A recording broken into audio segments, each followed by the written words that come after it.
নমস্কার বন্ধুরা, তোমাদের সকলকে আমার চ্যানেলে স্বাগত জানাই। আজকে আমি আবার তোমাদের কাছে একটা নতুন ভিডিও নিয়ে চলে এসেছি। ভিডিওটার এটাই বিষয়বস্তু হলো যে এখন তোমরা জানো যে অনেকেই যে আরআরবি এনটিপিসির 062025 অর্থাৎ গ্র্যাজুয়েট লেভেলে যেটা আছে আরআরবি এনটিপিসি, সেটাই এখন ফর্ম ফিল আপ চলছে। এটা অলরেডি স্টার্ট হয়ে গেছে, কারণ এটা হচ্ছে যে 21শে অক্টোবর থেকে নভেম্বর 20 তারিখ পর্যন্ত এটা ফর্ম ফিল আপ চলবে। কিন্তু অনেকে ফর্ম ফিল আপ করতে গিয়ে ভাবছো যে কোন জোনে তোমরা ফর্ম ফিল আপ করবে, অর্থাৎ সবথেকে সেফেস্ট জোন কোনটা, সেটা নিয়ে আজকে আমি তোমাদের কাছে ভিডিওটা নিয়ে এসেছি। এবং কোনটা সেফেস্ট জোন হবে তারই অ্যানালাইসিস ভিডিও এটা, এবং কাট অফ কত যেতে পারে না যেতে পারে, কোনটাতে আমরা ফর্ম ফিল আপ করলে ইজিলি ক্র্যাক করতে পারবো, সেই নিয়ে আজকে আমার এই ভিডিওটা জানো যে এটা আরআরবি এনটিপিসি গ্র্যাজুয়েট লেভেল, অর্থাৎ যারা গ্র্যাজুয়েট পাস করে বসে আছো তাদের জন্য কিন্তু এই পোস্টটা। এর জন্য অ্যাপ্লিকেশন ফিটা হচ্ছে কত, জেনারেলদের জন্য 500 টাকা করে, এবং এসসি এসটি তাদের জন্য হচ্ছে 250 টাকা করে, অর্থাৎ আদার ক্যাটাগরির জন্য হচ্ছে 250 টাকা।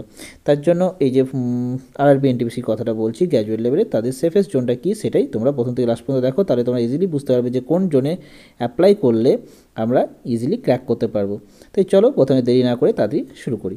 এখানে দেখতেই পাচ্ছ তোমাদের যে নোটিফিকেশানটা দিয়েছিল, সেই নোটিফিকেশান জোন ওয়াইজ তোমাদের টোটাল পোস্ট কতগুলো আছে, টোটাল পোস্ট আছে 5810টি। এবং এখানে তোমরা দেখতে পাচ্ছ যে সবথেকে যদি বেশি বলতে যাই, তাহলে সবথেকে বেশি বলতে গেলে দেখতেই পাচ্ছ এখানে আমি বেশি থেকে কম পর্যন্ত সাজানো আছে। অর্থাৎ এখানে দেখতে পাচ্ছ সবথেকে আরআরবি বিলাসপুরের হচ্ছে যে টোটাল ভ্যাকেন্সি যেটা, সেটা হচ্ছে সবথেকে বেশি, তারপর হচ্ছে আরআরবি কলকাতা। এরকম করে দেখতে পাচ্ছ যে সবথেকে লাস্ট যেটা রয়েছে শিলিগুড়িতে পোস্ট সংখ্যা হচ্ছে সবথেকে কম।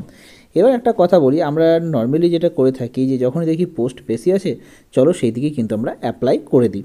অর্থাৎ এখানে দেখতে পাচ্ছি যে বিলাসপুরে বেশি রয়েছে, তাই বিলাসপুরে যখনই দেখবো যে বেশি রয়েছে পোস্ট, অর্থাৎ টোটাল পোস্ট এখানে বেশি আছে, তখন আমরা কী করি, তাড়াতাড়িতে সেটা করে দিই। কিন্তু আমরা এটা একজনের শুধু ধারণা নয়, এটা আমাদের সবারই মধ্যে ধারণা হয়ে যায়। তার জন্য কি হচ্ছে না, আরআরবি বিলাসপুরের ক্ষেত্রে কম্পিটিশানটা তখন হাই হয়ে যাবে। অর্থাৎ আমরা দেখি যে পোস্টটা বেশি আছে, চলো ওখানেই আমরা ফর্ম ফিল আপ করে দিই। তার জন্য কী হচ্ছে না, ওখানে সবাই মিলে ফর্ম ফিল আপ করবে, এবং সবাই মিলে ফর্ম ফিল আপ করলে তখন দেখতে পাবো যে ওখানে সবাই ফর্ম ফিল আপ করে দেওয়াতে ওখানকার কী হচ্ছে, কাট অফ হাই চলে যাচ্ছে।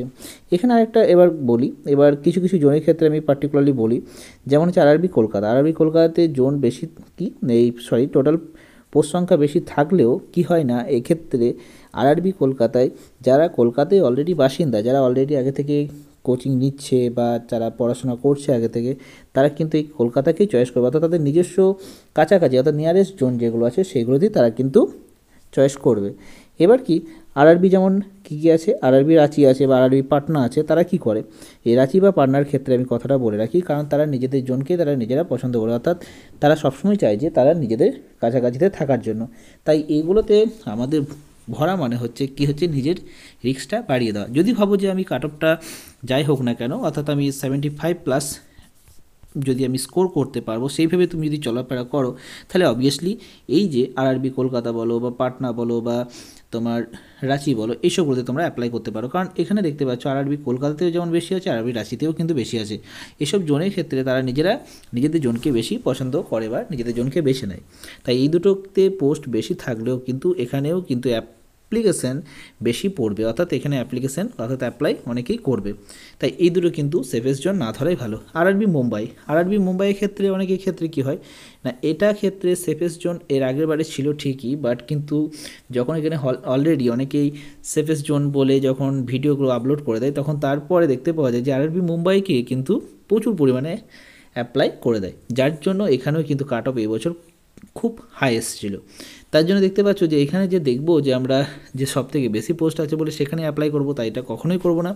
কিছু কিছু জোন যেমন হচ্ছে গুয়াহাটি কিন্তু প্রত্যেকবারই কম যায়, 56টা সিট থাকলেও কিন্তু এখানে মোটামুটি কিন্তু এখানে কাট অফ কম যাবে। তার কারণ হচ্ছে কি না, এটা হচ্ছে পাহাড়ি এলাকাতে সবাই কিন্তু কাজ করতে চায় না, তার জন্য এখানে কি হয় না, এখানে কাট অফটা একটু কমে যায় হয়েছে। তাছাড়া এখানে প্রয়াগরাজ আছে বা আদার্স যে জোনগুলো আছে, চেন্নাই জোন আছে, এইসবগুলোতে। তারপর ভুবনেশ্বরে কিন্তু একটু মোটামুটিভাবে হাই হয়ে থাকে। ব্যাঙ্গালোরেও কিন্তু হাই হয়ে থাকে, এইসবগুলোতে একটু হাই হয়ে থাকে। তাই তোমরা মালদা জোনটা কিন্তু 522 আছে, তাই এবারে কিন্তু সবাই মালদা জোনে করার চেষ্টা করবে। অর্থাৎ কলকাতা বলো বা বিলাসপুর বা মুম্বাই এবং মালদা এইসবগুলোতে করবে। কিন্তু মালদাতে যতই ফিল আপ করুক না কেন, এখানে কিন্তু মালদাতে কাট অফটা কিন্তু কলকাতার থেকে তুলনামূলকভাবে কম যাবে। অর্থাৎ যারা বাংলার ছেলেগুলো ভাবছো যে আমরা এখানে করব, তাহলে সেক্ষেত্রে তোমরা এখানে করতে পারো। অর্থাৎ কারণ আরআরবি মালদা কিন্তু কিছুটা হলেও কলকাতা থেকে সেফেস্ট জোন। অর্থাৎ কলকাতাতে কিন্তু হাই কাট অফ প্রত্যেক বছরই হাই যায় বা এভরি এক্সামে হাই যায়, তাই কলকাতাতে কিন্তু হাই এবারেও যাবে, সেটা কোনো ব্যাপার নয়। কিন্তু তার তুলনায় মালদাতে কিন্তু একটু হলেও কম হবে। সেকেন্দ্রাবাদে কিন্তু সব থেকে কম হয়, তাই সেকেন্দ্রাবাদ কিন্তু তোমরা চয়েস করতে পারো। কিন্তু এটা হচ্ছে ইন্ডাস্ট্রিয়াল এরিয়া, তার জন্য আমি বলবো যে এটা ইন্ডাস্ট্রিয়াল এরিয়াতে তোমরা যদি করতে চাও তাহলে অবশ্যই এটাতে করতে পারো, কারণ এখানে কিন্তু সবগুলোর থেকে তুলনামূলকভাবে এখানে কিন্তু কম যাবেই যাবে।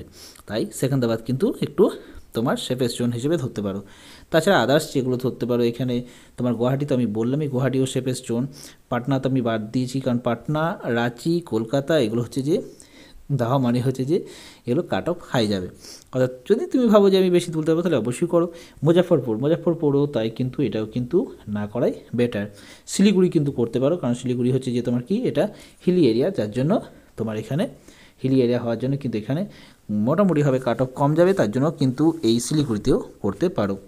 আর তাছাড়া আদার্স যেগুলো রয়েছে ব্যাঙ্গালোর বা এগুলোতেও যদি করবার ইচ্ছাই করতে পারো, কিন্তু সবথেকে হাইস্ট যেগুলো বললাম সেগুলোকে অ্যাভয়েড করে চলাই ভালো। কিন্তু তোমার যদি দেখো যে তোমার রেজাল্ট বেশি আসছে, তাহলে অবশ্যই সেগুলো করতে পারো।